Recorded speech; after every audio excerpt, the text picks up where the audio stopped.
This is my Cinderella bin. I haven't done a video of her for a long time.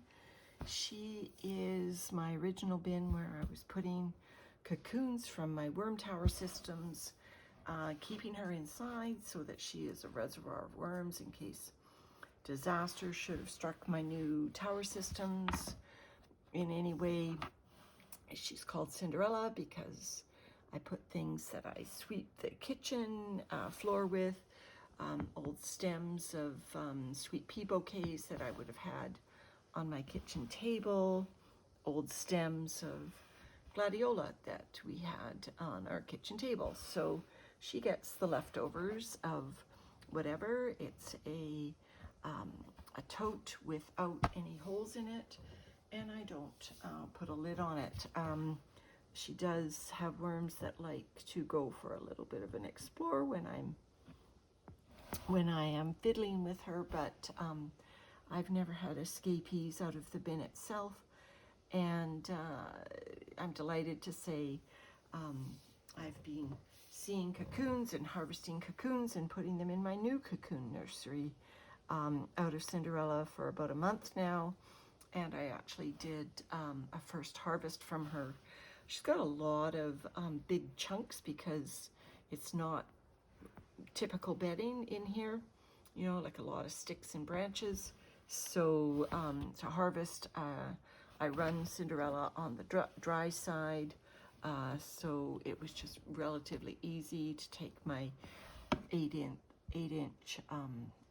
inch screen and screen out castings when I wanted to reduce the volume in here because she does get kind of deep. I did give her a rotten zucchini the other day because I did feel it was getting too damp in here. Today is Tuesday, and I gave her a zucchini on Friday, so there's some very moist zucchini bits still left in here. The zucchini was quite rotten. There's definitely a few pieces of very rotten zucchini still in here, as well as other tidbits with some worms in it. I'm not quite sure what was in this avocado. It might have been a rotten avocado.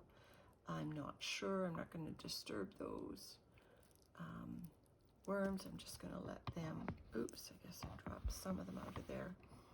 I'm just going to let them do their thing. So what I've got for Cinderella is I've moved half the bedding over. I'm trying to stack it up really high here. I'll do the bin in two sections. It's on a shelving unit, and I'll turn it around here. I guess that's more the food. So I'm just burying her down to the bottom. The bottom is nice and dry, of course. Like I said, I do tend to run it on the dry side. The zucchini that I put in there was really the first real food I've given Cinderella. And so in typical Cinderella fashion, we swept the kitchen floor, and my husband's hair. So in goes all the hair. So that's Granddad's hair, Micah, and in it goes to Cinderella. Not the first haircut Cinderella's had. And then I will just lay some of the moist bits of food and the worms from this pile that I've piled up at the other end of the bin, and all these sticks, and here's another worm ball on another piece of the zucchini that was in that deep, buried deep on that side. So, you know, this has only been Friday, Saturday, Sunday, Monday, Tuesday, so 5 days, and they're still enjoying the zucchini. Like I said, that's probably the first real food Cinderella's had, and she's been going about 9 months now, 8 months. You know, we give her strawberry tops, I guess, from time to time. Not much in terms of real food. Most of it is unfrozen and just, you know, straight off our plate or straight off the floor. And she's been doing very well. So now I'm just going to move all these big pieces into a pile here. You can see there's no shortage of air in this bin, because these pieces are all, so here's a piece of old burlap that I put in here. I don't know if there's still worms in it because I've had it stacked up, but yes, there are. I find that the worms really like burlap. They crawl through it, they crawl through the holes. You can see the castings that they are depositing on the burlap directly. These are the sorts of things that are in Cinderella.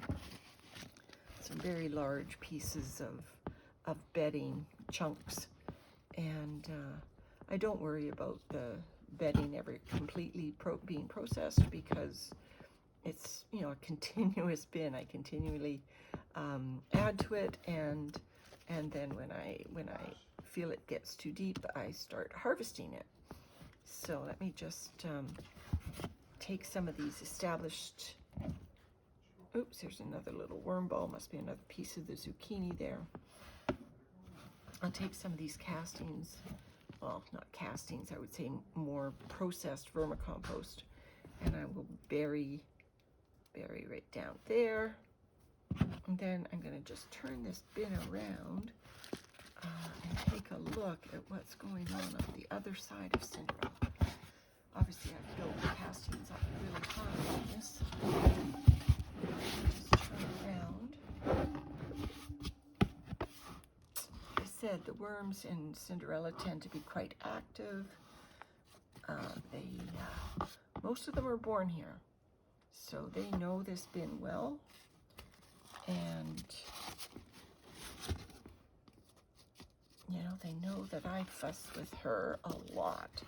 This is the bin that's indoors, so probably gets more being turned over, and there's, you see, there's Cinderella babies. So I haven't added cocoons to Cinderella for quite some time,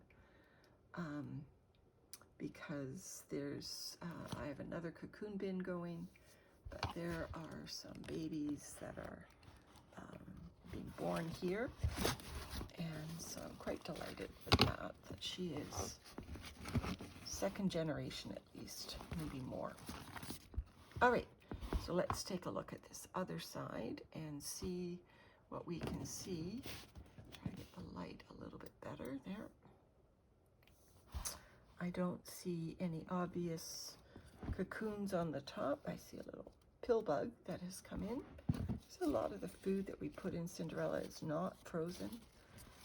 Food scraps, I would say. It's indoors, but I don't get a lot of, you know, I would say in the very, very beginning when I first started, almost 9 months ago, I guess, Cinderella would have been started after about 6 weeks. I did get fungus gnats and everything, but they all seem to be settled out now from these established bins. You know, Cinderella on both sides has scraps of plants. There's another remnants of a haircut. Oh, and then the other, yeah, I guess I forgot. There's another remnant of a haircut. There's one other thing that I did to Cinderella is I had we had a lot of apples this year that were windfall bruised apples, and I thawed one that I didn't need for my tower systems. It was one too many. They are outside and not quite eating the food as quickly. So I gave the compost roll to Cinderella.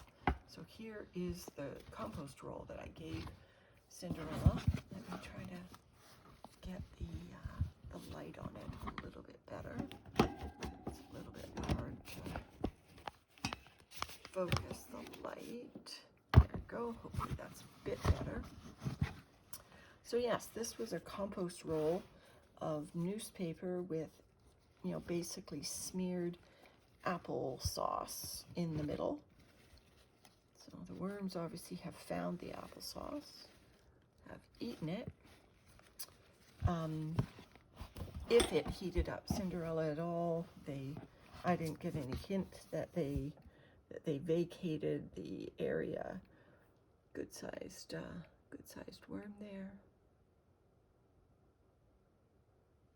Happy worms. Like I said, most of them born here. By far, most of them born here. This bin is not one that I set up to be a worm bin. It was always just, you know, the cocoons as a fail-safe in case something should happen. Oh, here's the rest of the compost roll. Wow, that was only the outside. So wow, here's the middle of it. Oops, dropped it. So here's the actual center of the compost roll. Let's see if Cinderella has made her way into this. Yeah, there's worms in the outer layers. Yeah, definitely worms in the outer layers of the compost roll. And here's the actual center. Oh, right, it's a toilet paper roll. I made each of these compost rolls a bit differently. So it's a toilet paper roll full of apple goo that the worms are delightfully into. There's castings at that end. Let's be a little bit adventuresome, see if we can find where this toilet roll would unroll. I think it's right here. And let's unroll this. I'll give the worms a little bit of a... There we go. There they are. So look at that. Oh wow, Cinderella, you have so many worms now. Really didn't start with any worms in this bin. These are all, you know, probably started with 50, 75, I would say at most 100 cocoons. You know, not even 8 months ago. You saw the worms on the zucchini on the other side of the bin. And look at how they found their way into this apple toilet roll holder. This was full of bruised apples, and yeah, it looks like, although this doesn't look like total castings, it looks more like, let me just smell it. No, there's no smell to it whatsoever, so it doesn't smell like apple. So let me just gently put these worms down. I think I've got some hangers on to me. Oh, I've got more than a few hangers on to me. Guys, see, those two look like two different species there, right? I got my worms partly free and partly I paid for just about 700 worms from a fellow, and then maybe I got 250 from a woman as well, just here in Victoria. You know, were they all red wigglers? Who knows? I've also collected a few compost worms and put them in my tower systems. So the cocoons that I've been putting in here obviously are in more than one different type of species. So let me just put, that one might be a blue worm. Just put them down on here on the apple. Oops, did not get off. There we go. Go on. Be happier on the apple. Promise you. Than on me. Mm-hmm. Hanging on to my finger. There. So, just so the worms don't all get disrupted from their meal, I'll just close them up a little bit. You can see that there's some more stems. So when they finish that apple, I guess I will have to consider what other nourishment this bin gets. The hair is not really something that they consume quickly, and I don't think they get a lot of nourishment from it. I think they get chitin, the mineral. It's protein mineral. I think they might get that. I'm not sure, actually. Actually, that I'm not sure if that's in here. There's a cherry pit or something that we've put in here. Here, see, this is what happens when I fiddle with Cinderella. The worms start going for a little bit of a walk. So, come on, you stay in there. And just try to bury the stems when I'm, to get these sweet pea stems under the vermicast so that they will eventually break down. So I'll bring some of this height over from the side with the zucchini and the hair, because it is, there, it wasn't level. There, but you can see that the bedding is extraordinarily fluffy, and you know, for not being established bedding to begin with, this is just all, you know, household bouquets and, you know, Starbucks. I think there's a Starbucks cup in here, because and then an old bake cup that was breaking down, so I just threw it in Cinderella.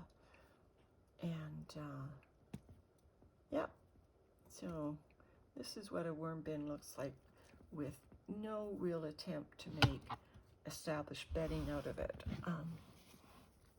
It's obviously got cardboard in it and newspaper, but it wasn't started in the conventional way. I don't know what this is. It felt a bit moist to my fingers. There's one of those red shiny things. I did another video about those red shiny things. And there it is, attached to, I don't know if I can catch it on the video. There's that red thing attached to this moist piece of, so I'll take it out of the bin. I had several people weigh in whether it was Christmas decorations, perhaps a strip from a packaging. I'm thinking if it was a strip from a packaging, it would not always be the same length and the same, you know, it would be cross-cut, you know, because I don't always put the cardboard in the same way. So if it was from a mailer or a cardboard box that we are receiving, so I don't know where those red strips are coming from, but there's another one in Cinderella. I'm finding them randomly, intermittently in my bins, and so not sure. We certainly don't have any Christmas decorations that look like that, so not sure. Oh, this is another bottom to an old bake cup. What happens with the bake cups, I find, is the various tiniest of worms get into these creases on the bottoms of these bake cups. And, you know, I don't want to take my fingers and smush them by trying to get them out when I'm emptying a bake cup. So what I've done is I've just thrown the entire bake cup into Cinderella, and the little tiny juveniles have grown up in here. That's what I've done. So I'll just bury this cup because it needs a little bit more processing than the rest of this cardboard. And so there's Cinderella. Oops, every time I turn this over, I find another sweet pea stem. These have been in here for months. Obviously not frozen first. You know, I do think they're good to bring in microbes because they were plants directly from the garden. There's those worms on the cardboard again. This is the cardboard blanket that I put on Cinderella. It's been here since the start, so this is a box from some nitrile gloves, and even though you can see that it's nice and moist, it hasn't deteriorated, which is odd. So now I just want to check the walls. Yeah, there's one. Cinderella takes a little while to settle down. The worms are, like I said, they get active when I fuss with her. So I'll just push them down to where they are headed back into the bedding. And then, like I said, there's no lid on top, but I have this ribbed piece of plastic, and I just kind of float it on top. I don't push it all the way down. Just kind of leave it loosely on top. I've never found worms even crawl in the channels or anything, because it is probably about 1 inch to 3 inches above the moist cardboard lid, if you like, to the bedding. And that's all she ever gets. And like, never had a crawler come out, and the bedding stays on the dry side, which is perfect for this indoor bin with no drainage.